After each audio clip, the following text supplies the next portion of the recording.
Hello and welcome to the Fantasy Cricket Podcast. I'm Nick, as ever joined by Azza. This is our third Insights episode, and we're looking at the hundreds point system. Now, the hundred, for those of you who may not know, is the ECB's newest format. For cricket, it's meant to make cricket more exciting. It certainly makes it different. It's been a very controversial thing. A one-sentence summary is it's cricket in 100 balls, which is 20 less than a traditional T20.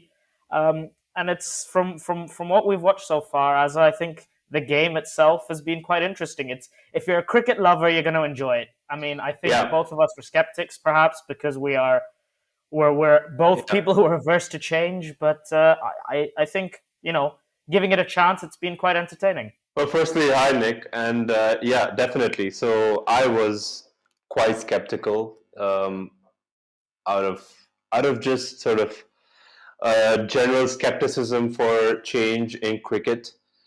Cricket is a sort of sport that doesn't welcome change anyway, yet it finds a lot of ways to innovate compared to most other sports. And this might or might not be a natural progression from T20s. We don't know. But either way, I think it's been interesting, the four games or so that we've had so far. Yep, I agree. Just a quick, I know we are a fantasy cricket podcast, but for anyone listening, before we dive into the point system, which you will no doubt do a great job of covering, I'm going to quickly mention a couple of the key rules which might factor into your analysis. First and foremost, as might be evident from the name, if it's not evident from the name, you might need to go back to school. It's 100 ball per side, right? Very simple. Each side get 100 balls to bat. Whoever scores the most runs wins. Funnily enough, that seems to be a pattern in most cricket matches. Then we've got really the nuanced part is bowlers bowl either five ball overs, although they're not called overs anymore. Yeah.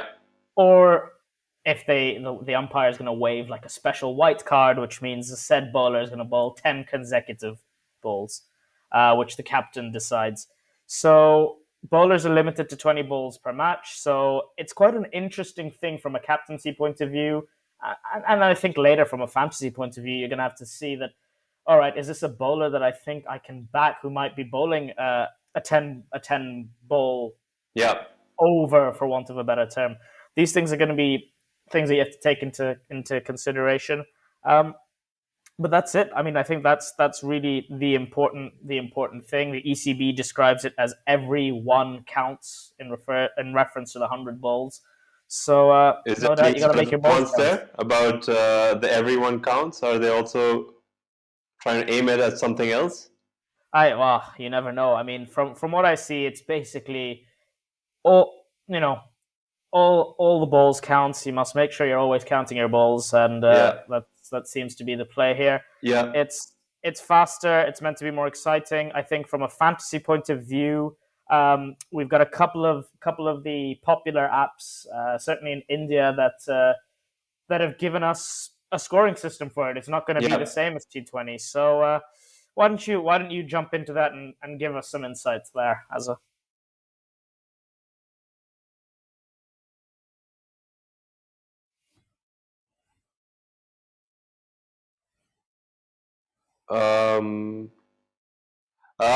I guess, Nick, the monsoons hit all of us very hard in India this time around because you were breaking up there.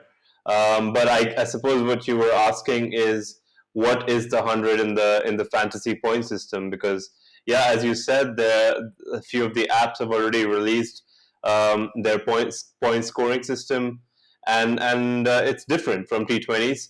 And I'll even venture to say that it's a bit more straightforward than regular T20s.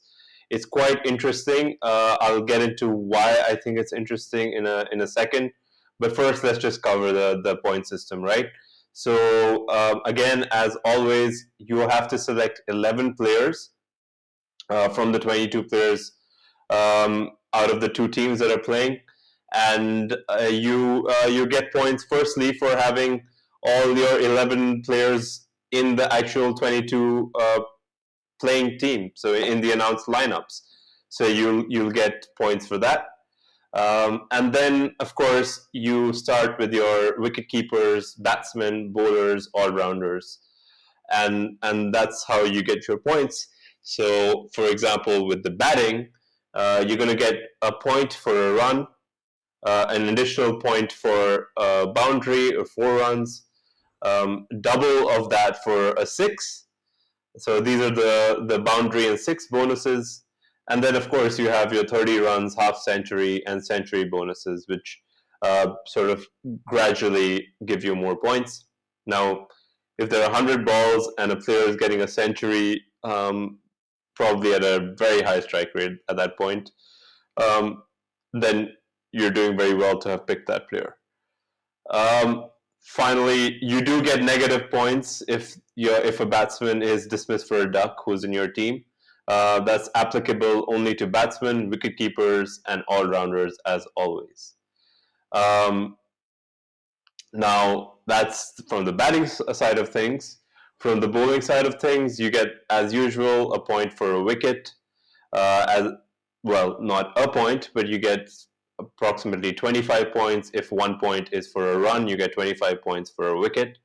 And additional bonus points for if that wicket is also an LBW or a bolt. So 33 points if a wicket is LBW or bolt. And then you have a 2-wicket haul, 3-wicket haul, 4-wicket haul, and 5-wicket haul bonus. So, interestingly, none of the other formats in the fantasy point system do reward bowlers for 2-wicket hauls, but in the 100 you do get that reward. So that's quite interesting, because that's way more common than a 3-wicket or 4-wicket haul. Yep. So that's gradually increasing, but something to keep in mind. I think that's important, right? Because we touched upon this a little bit, or I mentioned this at the top, where I think that from a bowler point of view, you're gonna have to be very clever when picking your fantasy team for the 100. It is really, of course, it's billed as a more exciting format because you're assuming a little, fewer balls means batsmen are going to try to go even harder at it from the get go. But in reality, you're looking at your bowlers to get wickets, to bowl sort of maidens in, and correct me if I'm wrong, Azza, but from what I've seen, as far as the point scoring system goes, an over counts as 5 balls. Yes, so it's 5 balls and 10 balls is the special. So things like the economy rate and maiden over bonuses, all of those are going to be taking 5 balls into account as being an over. In fact, they have completely done away with any of those bonuses, and that's what I meant when I said that there is nuance. I mean, from the batting side of things, there are bonuses in ODIs and one days and T20s or T10s even for strike rates, right? So a batsman having a high strike rate, you're going to get bonus points for that. That's been done away with on the 100. It's interesting. It depends on the app. I think some apps have done away with it. Some apps haven't.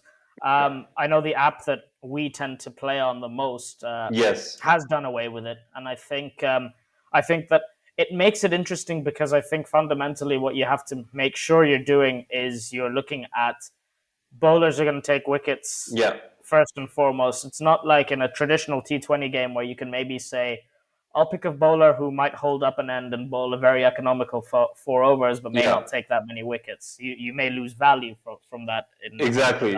So it depends. So keep in mind which app are you using, and then look if they have an economy rate or strike rate modifier for your scoring, and make your judgment based on that. Definitely. Yeah. I mean, I think as far as we've done it, I think we've covered more or less everything we need to. It's just fielding points, I guess. Fielding points. Oh yeah, how could I forget fielding? Of course, points? My favorite part of the game. Yeah. Well, for some people, it is their favorite part because they find a way to be where the action is on the field. and if you are one of those players, you're getting bonuses for catches, runouts, and stumpings. So of course, the bonus is going to the wicket keeper, of course. Uh, uh, a catch will get you about 8 points if 1 point is a run. If you take 3 catches in a match, you're getting an additional bonus of say 4 points, which is half of what you're getting for a catch.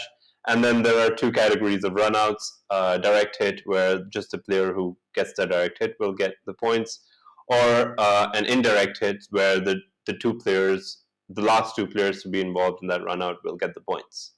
So that's really about it for the point system. Yeah, I think other standard things that players of all fantasy cricket can apply are things like your wicketkeeper is going to be important because they'll have catching bonuses themselves. Yeah. They'll have run out bonuses potentially. They'll have stumping bonuses.